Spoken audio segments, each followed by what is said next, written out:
ohatsy ny ahoana moa le fomba namorona nylaiksana ty bako ity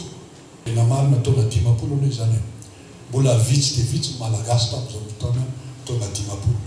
mbola le ray aman-dreny manamanana afaka mandeha fanjanana ny antafy satria baccalauréat nalale tany tam'izao fotoana zany satria tsy nisy baccalauréat eto amin'ny fanjanahantany mbola vitsy zany malagasy mitona ny salatona ny kisikora 9 ary zany hoe mahita tokatrano zany angamba ny ranavelo de barzona diniako de le kiza raha vao tena mahita hoe tokatrano zany de salamatsiary miray aman-dreny izy satria mipetraka amin'ny université izy any hôtel fa raha vao hitana mpivady izy misy kiza de ohatra misy tokatrano zany amin'ny trano miray aman-dreny zany nitafilambo zany moa de zavatra tsy fahita tany zany de io natonga azy sahala amin'ireny vehivavy malagasy miserana rehetrareny bako zay mipetrakipetraka amin'ny revirevy eo hitanareo lehilahy any ampitany de mirevirevy rehefa hariva miresadresaka fa nampiavaka ny izy a mitafilambo bako tam'izany fotoana zany zay nanaitra mileky sarana fa tsy hoe mahavehivavy malagasy izy mitafilambo de ohatra tambolona tao an-tsainy le ragazy zany le vady le telo tany lavitra ty de lazefanao nialina iny any de vita ny miro satria mare izy de efa mitelefona iny eo tonga avy nareo fa misy hira vita ty zay tompoko ny tantarany hoe bako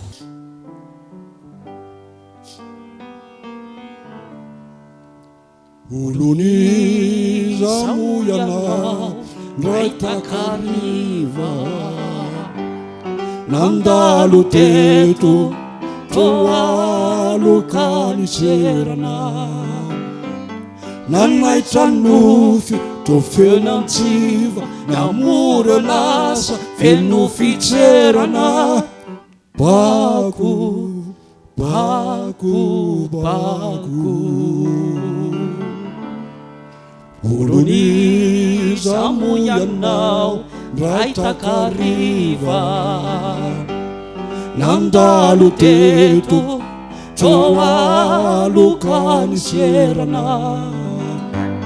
nanaitra nofy to fenantsiva namoro lasa feno fitserana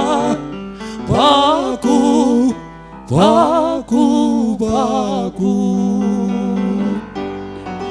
raha iverina ny anao mba eto zao afatro izao tsy manadino tsy akory na hoe matoritory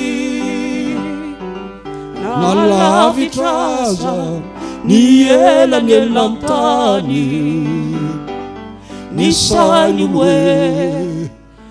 eo anilanao ihany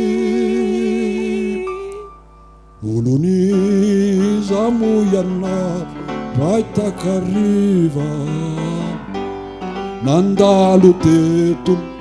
toalokany serana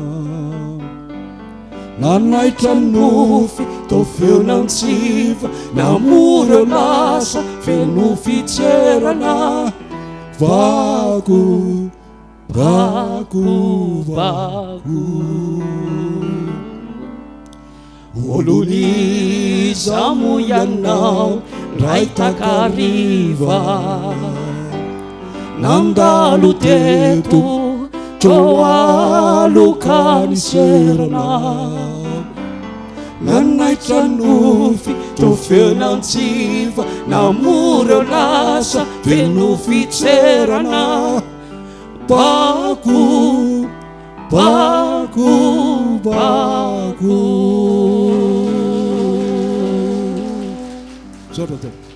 Sorry, thank you.